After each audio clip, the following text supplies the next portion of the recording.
जरा आता जातीच्या मागं उभं राहायचं शिका. बोलला असन तुम्हाला कुणी, नाकारीत नाही मी. ओबीसी नेत्याला मराठा नेत्याला त्रास बी दिला असत. आपल्या लोकांनी देऊ द्या, आपले आहेत. यांच्या त्रासापेक्षा तर कमी आहे. हे तर डायरेक्ट तुमच्या पोराचं मुंडकच छटावं लागले जातीच्या.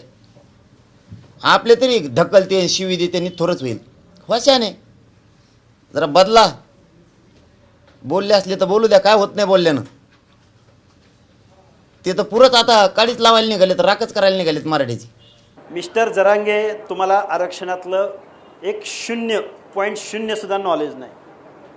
देशाला स्वातंत्र्य मिळून 78 वर्ष पूर्ण झाली, पण मंडल आयोग इम्प्लिमेंट होऊन 27-28 वर्ष झालेत आणि 70% जावई शोध जरांगे काढला कुणी. म्हणून मी कायम सांगतोय, जरांगे तुमची लायकी नाही माझ्यासमोर बोलायची. तुमच्या सल्लागारांना माझ्यासमोर बोला. कारण मंडल आयोग इम्प्लिमेंट 93-94ला झाला आहे आणि 70 वर्ष आणली कुठून? अरे याला शिक्षण द्या पहिलं, याला पॉलिसी शिकवा अगोदर.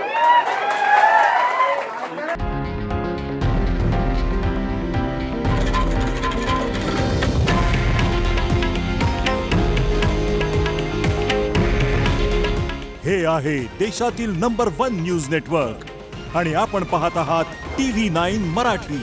काळजी तुमची, हित महाराष्ट्राचं.